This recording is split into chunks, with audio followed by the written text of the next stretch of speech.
இன உணர்வோடும் மொழி உணர்வோடும் இங்கே கூடியிருக்கக்கூடிய தாய் தமிழ் உறவுகள் அனைவருக்கும் என்னுடைய அன்பையும் வாழ்த்துக்களையும் தெரிவித்துக் கொள்கின்றேன்.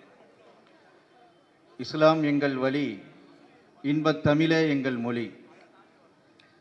நாங்கள் அல்லாஹ் என்று சொல்வதற்கு முன்னால் அம்மா என்று சொன்ன பூர்வகுடி தமிழர்கள்.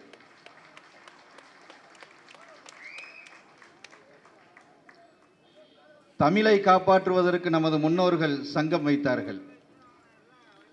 சாதியை காப்பாற்றுவதற்கும் நம்முடைய சொந்தங்கள் சங்கம் வைத்திருக்கிறார்கள். ஆனால் சிறைவாசிகளுக்கென்று சங்கம் வைத்தவன் மாவீரன் ஷஹீத் வீரத்தந்தை பழனி பாபா அவர்கள்.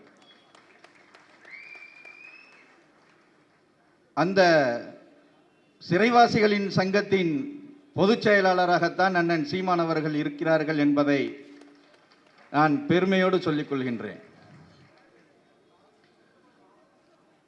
உங்களுக்கெல்லாம் தெரியும், பழனி பாபா ஒரு வார்த்தையை சொல்லியிருப்பார்.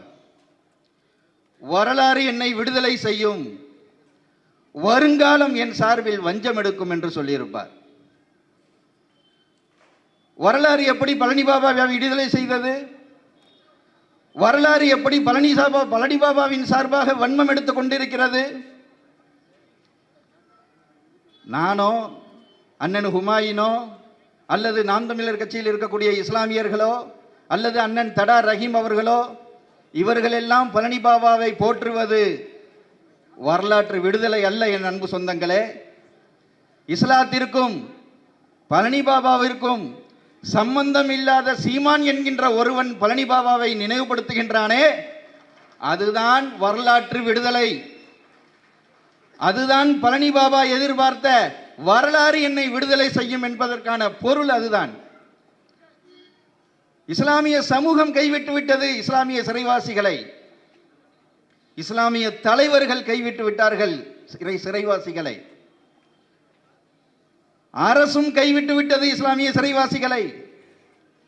ஆனால் இஸ்லாத்திற்கும் சிறைவாசிகளுக்கும் சம்பந்தம் இல்லாத சீமான் ஒருவன் சிறைவாசிகளுக்காக வேண்டி போராடி கொண்டிருக்கின்றானே, அதுதான் பழனி பாபா சொன்ன வருங்காலம் என் சார்பாக வஞ்சம் தீர்க்கும் என்று சொன்னான் அல்லவா?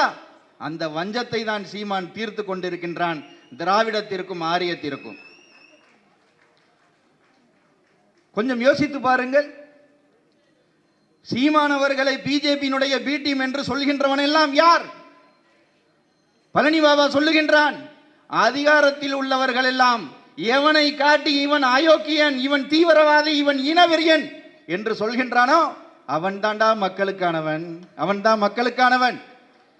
அதிகாரத்தில் உள்ளவர்கள் எவனை காண்பித்து இவன் நல்லவன், இவன் புனிதன், இவர்தான் உங்களுக்கான பாதுகாப்பு என்று சொல்கின்றானோ அவன்தான் மக்களுக்கு எதிரானவன் என்பதை அரசியல் பகுத்தறிவை வகுத்து கொடுத்தவன் பழனி பாபா அவர்கள். எனக்கு நீண்ட கால வரைக்கும் சீமான் அண்ணன் மீது ஒரு சந்தேகம் இருந்து கொண்டே இருந்தது. இவரை நம்பலாமா, நம்பக்கூடாதா, இவர் சரி வருவாரா வரமாட்டாரா என்று.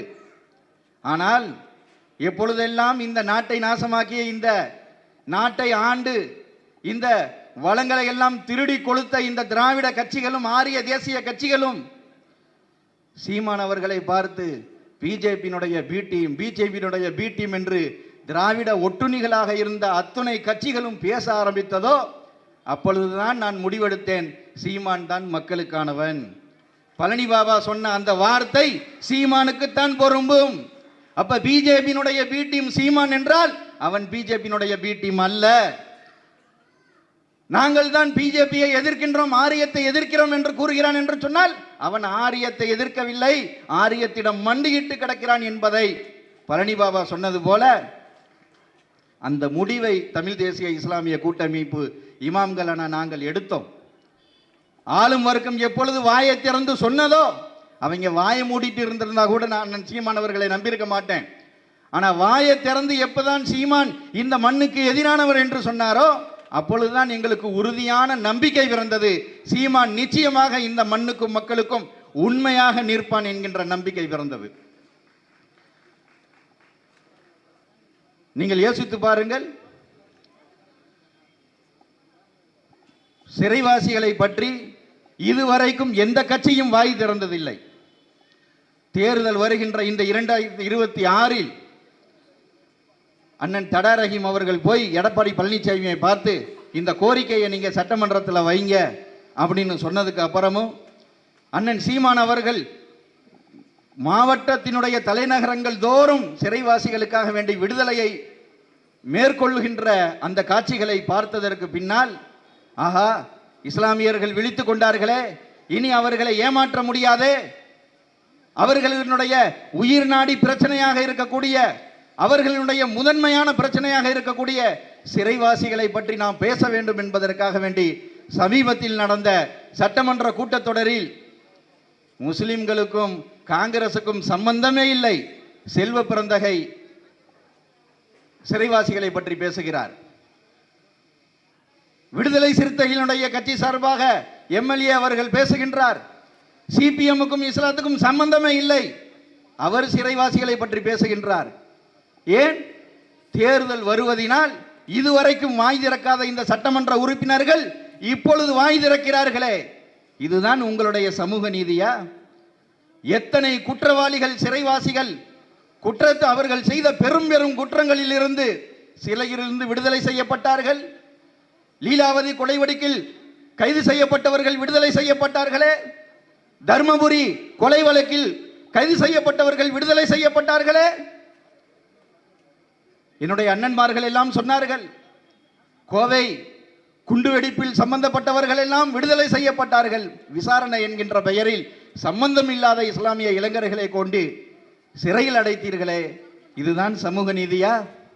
இஸ்லாமியர்களை மாத்திரம் சிறையில் வைத்துக் கொண்டு மற்ற ஏனைய குற்றவாளிகளை எல்லாம் அண்ணா பிறந்த நாள், அவர் பிறந்த நாள், இவர் பிறந்த நாள் என்று விடுதலை செய்கிறீர்களே, இதுதான் உங்களுடைய சமூக நீதியா? சமத்துவ நீதியா? இந்த கேவலமான சமூக நீதியை தூக்கி எறிவதற்காக வேண்டித்தான் நாங்கள் 2026 எதிர்நோக்கி காத்து கொண்டிருக்கின்றோம். என் அன்பு சொந்தங்களே, என்னுடைய இஸ்லாமிய சொந்தங்களிடத்தில் நான் ஒரு வேண்டுகோள் வைக்கின்றேன். உங்களுக்கெல்லாம் தெரியும், சீமான் என்பவன் இந்த மண்ணுக்கானவன், மக்களுக்கானவன், மக்களின் உரிமைக்கானவன் என்பது உங்களுக்கெல்லாம் தெரியும். ஆனால் உங்களுக்குள் ஒரு மனநோய் உங்களுடைய உள்ளத்திலேயும் சிந்தனையிலையும் பிடித்து கொண்டிருப்பதாகத்தான் நான் கருதுகின்றேன். அந்த மனநோயில் இருந்து நீங்கள் விடுதலை அடைய வேண்டும். வருகின்ற ரமலான் மாதம் நீங்கள் நரகத்திலிருந்து விடுதலையை கோருவீர்கள் இறைவனிடத்திலே. அதே சமயத்தில் இந்த நரக ஆட்சியில் இருந்து, இந்த கொடிய திமுக அதிமுகவினுடைய ஆட்சியில் இருந்து, இந்த கேடுகட்ட தேசிய கட்சிகளினுடைய ஆட்சி முறையில் இருந்து விடுதலை பெறுவதற்காக வேண்டி இறைவனிடத்தில் துஆ செய்யுங்கள். இந்த அப்பாவி சிறைவாசிகள் விடுதலை பெறுவதற்காக வேண்டி 26 சீமானவர்கள் வெல்ல வேண்டும், சிறைவாசிகள் வெளிவர வேண்டும் என்பதற்காக வேண்டி துஆ செய்யுங்கள். எல்லோரும் கைவிடப்பட்ட இந்த சிறைவாசிகளுக்கு கண்ணீர் வடிப்பதற்கு ஒருவன் கூட இல்லையே, ஒருத்தன் கூட இல்லையே.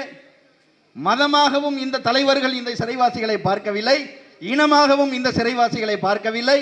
அவர்களுக்கென்று சம்பந்தமில்லாத ஒரு சீமான் கண்ணீர் வடித்துக் கொண்டிருக்கின்றானே, அவர்களுக்காக வேண்டி ஒரு திரைப்படம் ஓடுவதற்கு காத்திருக்கிறது.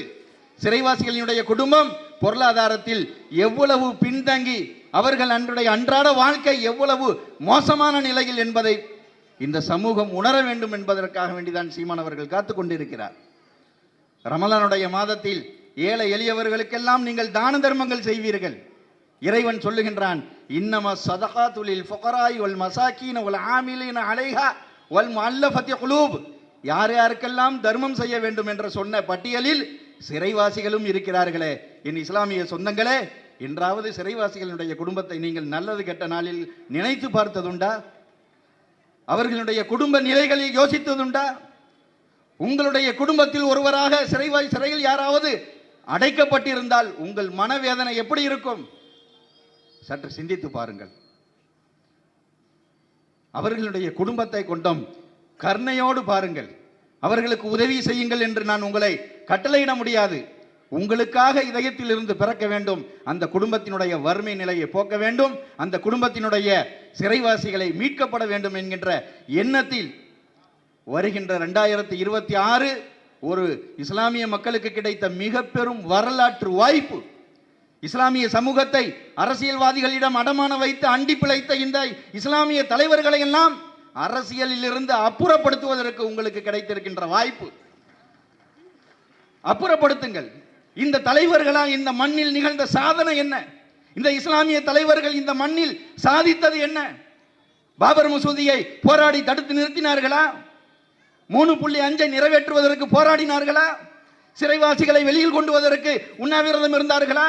அல்லது சிறை நிரப்பும் போராட்டம் நடத்தினார்களா? என்ன செய்தார்கள் இந்த இஸ்லாமிய தலைவர்கள்? சமூகத்தை அடமானம் வைத்து வயிறு வளர்த்தார்கள். இந்த தலைவர்கள் நமக்கு தேவையா? சற்று சிந்தித்து பாருங்கள். அப்போ என் இறைவன் திருமறை குர்ஆனில் சொல்லுகின்றான். பழனி பாபாவும் இதே கருத்தை வலியுறுத்தி இருக்கின்றார். இன்ன ஷர்ரத் தவாபி இந்தல்லாஹில் லதீன சும்மும் புக்குமுல் லதீன லா யாக்கிலூன். என் இஸ்லாமிய சொந்தங்களே, கண்ணிருந்தும் குருடனாக, காதிருந்தும் செவுடனாக, வாயிருந்தும் ஊமையாக, அறிவிருந்தும் முட்டாளாக உன் உரிமையை பற்றி வாய் திறக்காத நீங்கள் இந்த அரசியலில் எதை சாதிக்க போகிறீர்கள்? உரிமை இழந்து அடிமையாக இஸ்லாம் உங்களை வாழ சொல்லி இருக்கின்றதா? நீங்கள் மார்க்கத்தையும் முழுமையாக பின்பற்றவில்லை, உங்களுக்கான உரிமைகளையும் முழுமையாக பெறுவதற்கு தகுதியற்றவர்களாக இருக்கிறீர்களே. குர்ஆனில் இறைவன் கூறுகின்றான், உரிமைகளை இழந்து அடிமை சமூகமாக நாம் வாழப் போகின்றோமா? அல்லது அநியாயங்களுக்கும் அக்கிரமங்களுக்கும் துணை போய் இந்த தீய ஆட்சியாளர்களை தேர்ந்தெடுத்து ஆது சமூக கூட்டத்தார்கள் சபிக்கப்பட்டது போல நாம் சபிக்கப்பட்ட சமூகமாக மாறப்போகிறோமா என்பதை சிந்தித்து இந்த சிறைவாசிகள் விடுதலை செய்வதற்காக வேண்டியாவது நாம் தமிழர் கட்சிக்கு வாக்கு செலுத்த வேண்டும் என்பதை உங்களிடத்திலே ஒரு தாழ்வான அன்பான வேண்டுகோளை வைத்து விடைபெறுகின்றேன். நன்றி, வாழ்த்துக்கள்.